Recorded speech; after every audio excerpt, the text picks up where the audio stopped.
Robs, break na kami ni Kenneth. John, I'm very sorry. Kenneth, wala ka naman dapat patunayan sa akin. Dahil mahal kita. Ilayo mo ko dito. Take me away, please. Naunahan na naman ba ako ni Taki? Ganito na lang ba tayo? Kahit anong mangyari, nandito lang ako para sa inyo. And thank you for being a good friend. Ano to? Paikot-ikot lang? Of course not. Best ang OA mo na naman. Finally, back to regular programming na tayo. Tol, gusto mo, pagkarating ko kayong dalawa, mag-usap kayo. Salamat sa concern. Pero nakapag-desisyon na ako. Gagamitin ko ang huling 8 pesos ko para sa'yo. Cancel? Fresh pa sugat. Pagod na rin naman din ako. Ito na, ang huling beses na iiyak ako sa boss. Who would have thought na aabot pala si Kenneth matake sa hiwalayan? Kaya nga eh. Sana kapag naging tayo, huwag tayo maging ganun. Nagpaparinig ka naman siya? Hindi ah. Pero seryoso, kung iisipin mo, di ba, parang akala mo, okay pa yung relasyon nyo. Then, one time magigising ka na lang. Magkaiba na yung laman ng puso nyo. Then, ang ending, kahit ayaw nyo, kailangan nyo pakawalan yung isa't isa. Ang lalim naman ang hugot mo. Hindi ah. Based on sa experience ko sa parents ko. Iba-iba naman ang relasyon, depende sa tao eh. Parents ko nga, di ba, okay naman habang lumalaki ako, pero sa hiwalayan din pala ang ending. Nang dahil lang sa business. Hindi mo nga dapat no bearing yun sa relationship. Oo nga pala, kamusta yung mami mo? Sa atin lang to ha, pero nagtatago si mommy ngayon eh. Ha? Bakit? Nahanap na kasi siya ng mga pinagkakautangan niya. Kaya yun, low profile muna siya. Para kaming mga aswang sa umaga kasi laging nakasarado yung kurtina namin. Zoe, basta kapag kailangan mo ng tulong, lapit ka lang. Ang dami mo na nga naitulong para sa akin eh. Kaya, thank you. Kasi hindi mo ko iniiwan. Di ba nga antrops, walang iwanan? Tsaka, alam mo naman kung gaano kita kagusto, di ba? Huwag kang mag-alala. Hindi ako magsasawang tulungan ka. Ang sweet mo naman. Tara na, umuwi na tayo. Zoe, dito tayo eh. Saan pupunta? Ako nga pala, dito nga pala yung pauwi. Wala ka sarili ah. Hindi, nalito lang ako. Hindi nga, okay ka lang? Okay lang. Oo, tara na. Gusto ko lang po talaga maging honest. Hindi po ako ang gumawa niyan. Hindi ko po kaya kunin yung credit para sa hindi ko naman ginawa. That's sad to hear, Mr. Mercado. Akala ko pa naman you finally channeled your artist self to its full potential. Ang ganda kasi ng painting eh. Punong-puno ng emosyon at nangungusap. Sorry po for disappointing you. Wala yun. Don't be too hard on yourself. Kailangan na isang artist ang galing. Pero mas kailangan niya ng mabuting puso. At yun ang meron ka, Mr. Mercado. Thank you po. But I think you know the consequences for telling the truth. Mababago ang grade mo. Okay lang po. I'll accept the grade na deserve na gawa ko. Okay.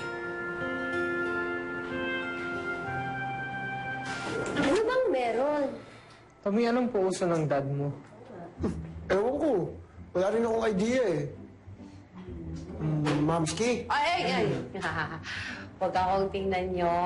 Wala rin akong alam. Basta ang alam ko lang, buong maghapon, excited siya. Baka nanalo sa... Mga trops! Dad! Pinatawag ko kayo lahat dahil okay, merong importanteng sasabihin sa inyo. Okay ka lang, Coach? May sasalin ka bang declamation contest? Di ba pwedeng maganda lang yung dating ko? Hindi, meron akong importanteng sasabihin at siguradong matutuwa kayo. Eh, ano nga po, Coach? Coach naman eh, pinapatay mo naman kami sa excitement eh. Kasi dati pa to. Dapat nung pang-anniversary ng cafe natin. Kaso lang, nagkaroon ng malaking problema. Kaya naudlot. Kaya ngayon, nagkatapat naman na summer. Kaya naisip kong ituloy na to. Magka-camping tayo!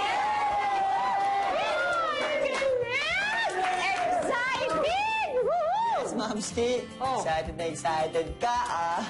Hoy, Bakit? Ang tagal ko na hindi nakakakalabas. At saka kahit nung college pa, naku, yan ang gusto namin ni Fred, excursion. Ay! Good idea yan, Fred! Siyempre, ako pa ba? Utang ko sa inyong lahat to sa pagtulong nyo sa akin para may salba tong coffee shop natin. Kaya, mamaya, pag-uwi nyo, magpahinga na kayo at mag-impake na kayo dahil bukas aalis tayo, ha?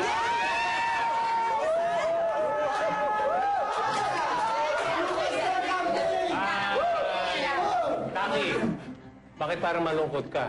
Sasama ka sa amin, di ba? Opo, Coach. Teka dyan. Paano po itong cafe? Isasara natin? No! Coach, please! Isama niyo ko, please! Ayoko maiwan dito. Ayoko mag-unod sa cafe. Or worse. Kasama mo ako dito, Joanna. No! Coach! Sama mo ako! Please! Sama mo na kami! Please, sama mo kami! Hindi, ganito na lang. Para kasama lahat ang mga bata. Ako na lang maiiwan sa cafe. Pero Mamski, teka Mamski, pero ikaw pa naman super excited tapos ikaw. Hindi. Okay lang yon. Napagdaanan ko ng lahat yan. Ngayon naman, it's your time. Sure ka, Momski? Okay lang po sa inyo? Sure! Basta, huwag kakalimutan yung pasalubong ko. Okay! Camping, here we come! Let's go!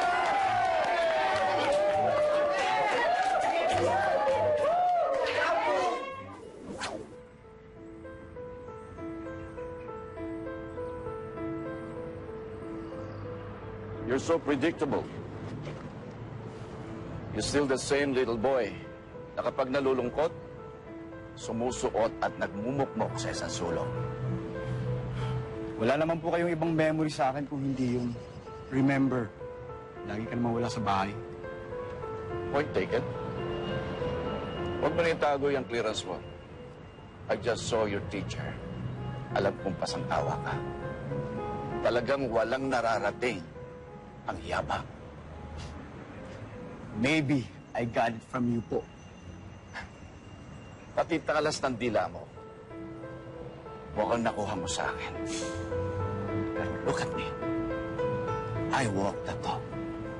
Mayabang, pero may ipagyayabang. Hindi katulad mo, mahina ang lahat ng mga choices mo sa buhay. Paano mo masisigurong may mararating ka niyan? Sige po. Kayo na ang tama.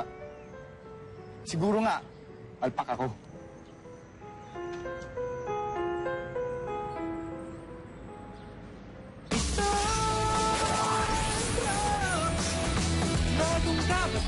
Aalis ka na lang basta-basta? You've made your point, Dad. Ayoko na po makipag-usap kung mamalaitin niyo lang po ako. Wait, I'm not as evil as you think. You're my son after all. Kung handa ka nang magbago o baguhin ang buhay mo, just give me a call. What for? I just want to give you a chance to change your life. Kung payag ka. Ang hina mo yata kumain ng fishball ngayon. Mas masaya kasi kumain kung may kasama. Nasaan ba kasi si Mandy? Hindi ko din alam. Nge-dead ba nga ako kahapon pa eh.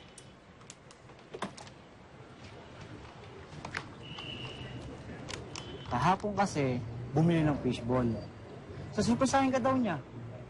Tapos, pagpunta sa pansitan, tipid na mga salita.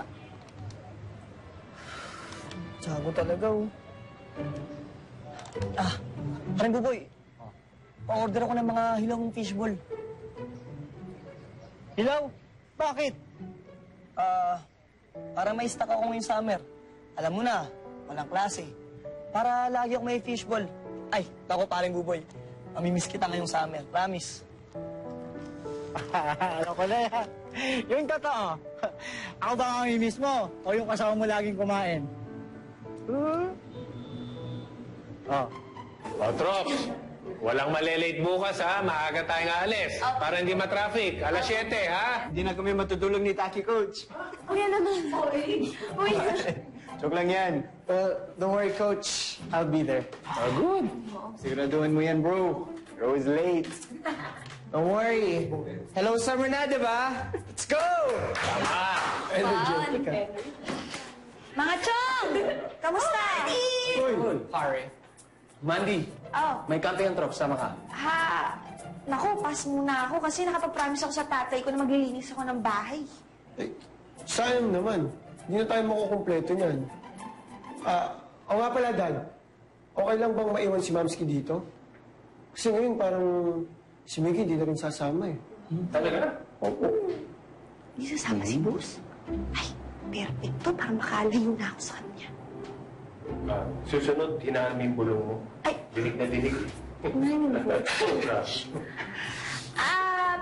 Pero, alam niyo, pwede kong kausapin si tatay. So, G! Yun! Ang bilis, ah. Okay. Zoe, pwede pinahinga ka ng mami.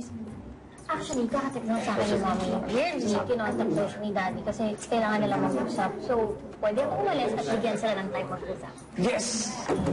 Excited na ako sa mga. Guys, may problema ako. Kasi, yun ha? Problem. Paano kung magsiswimsuit? Hindi pa ready yung katawan ko for the season. Uy! Kala ko Walang pool sa forest, no? Mali mo, may ilog. Hello. Sige. Tutulungan kita, Liam po. Gawin nating summer relationship goal ang fitness. Ay, compatible talaga tayo. Diba? Okay yung fitness mo.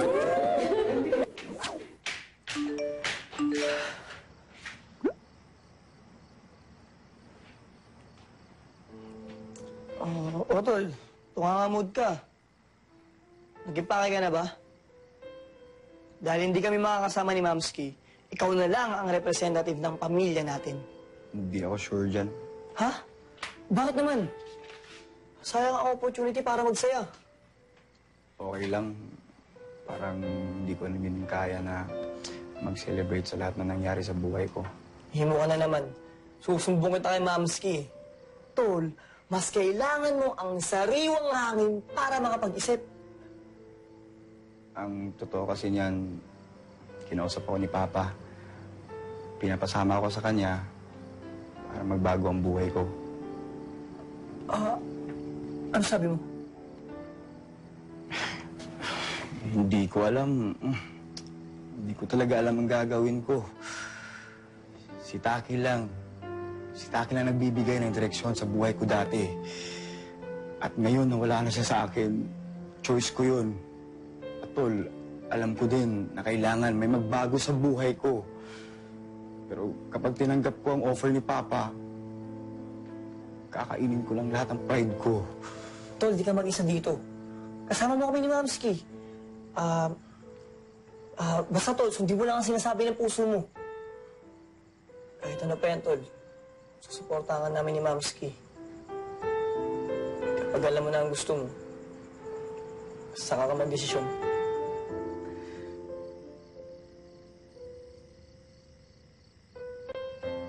Gina, sumama ka na. Papasara ko na lang tong cafe. Sayang ang kita. Ano ka ba? Pera lang yan. Mababawi natin yan. Pero yung happiness, hindi na. Fred, matanda na ako para sa mga ganyan. Ako, alam mo kung hindi ka sasama, hindi ko na lang itutuloy itong lakad. Ha? Ano na lang sasabihin ng mga bata? Sige na, tumuloy na kayo. Pasasamahin ko naman si Miggy at Kenneth eh. Huwag kang mag-alala. Iingatan ko ang cafe. Sige. Ingat ka rito, ha? Sige, bye. Sige, bye-bye. Tol. Pinapasabi ni Mamski, sumama na daw tayo sa camping. Tol, kamusta? Ano desisyon mo? Sama ka na. Tol, nakapag-isip na ako buong gabi. At alam ko na ang gagawin ko. Anong desisyon mo? Kanino ka sasama?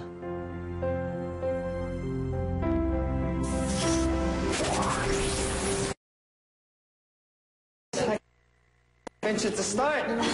Oh, by the way, I call shotgun. Ako doon! Inunahan mo na naman ako. No! Uy, okay lang yun, taba. Ayaw mo nun? Tabi tayo. Yeah, tabi kayo. Sa harap ako. Sige. Coach! Ano na kami dito? Ready na kami. Sabi mo, alis tayong maaga. Sino ba hinihintay? Pasensya na kayo. Pinilit ko pa si Sheena sumama Kaso ayaw talaga. Pero sila Miggy on the way na, ha? Sila Miggy? So, ibig sabihin, kasama po si Kenneth? Best ha? Mukhang na-excite ka ata. No, I just wanted to talk to him because we ended on a bad note. Okay. Smile. Sama pala si Bus eh. Sabi na nga ba, dapat di na ako jumoin dito. Uy. Exit na lang. Dinigulit yung bulong mo, ang lakas. Ay, Coach, parang naiwan ko po yung toiletries ko. Dadaan lang po ako sa grocery, ha? Hindi pwede, kasi padating na sila. Mamaya, maiwan ka pa. Hindi, okay lang. Susunod na lang ako if ever, okay? ingat kayo ha. Tiago, na-miss kita.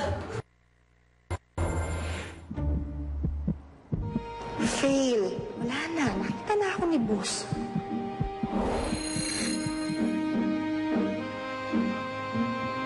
Kim! Ako sa unahan, ha? No. Parang ako nga muna, please. Fine. Oops, sorry. Nalita ko. Si Kenneth. Hindi siya sasama eh. Okay. So, impake nyo na yung mga gamit nyo. Lagay nyo na sa van. At kailangan ko ng 2 tao sa van sa harapan dahil masikip. Okay, isa. Si Miggy isa para kwentuhan nyo ako ni Mandy. Ha? Hindi ako makatulong. Oh, sige. Ha? Magaling ko magkwento. Alam mo naman eh. Tara na, Trops! Tara na, Tiago! Let's go! Let's go!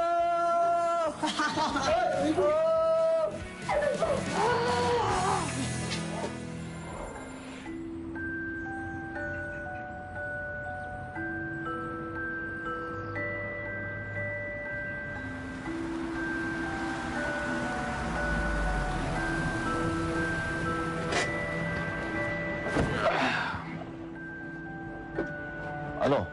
Ready ka na?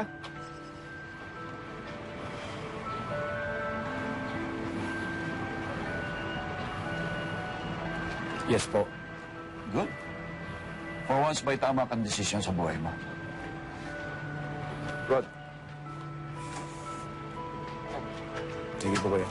Let's go. Sige po.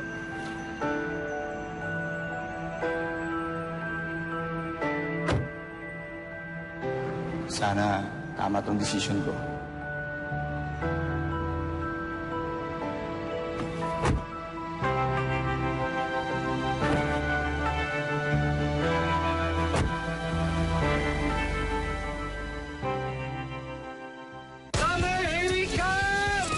You miss your friends? Hindi ka makakausad niyan kung lingon ka ng lingon pabalik. Ano namang gusto mo? Bakit? Puputog na yung pantog ko eh. Bilis mo. Ay, tigil. Kailangan na itulak. Sandali lang to.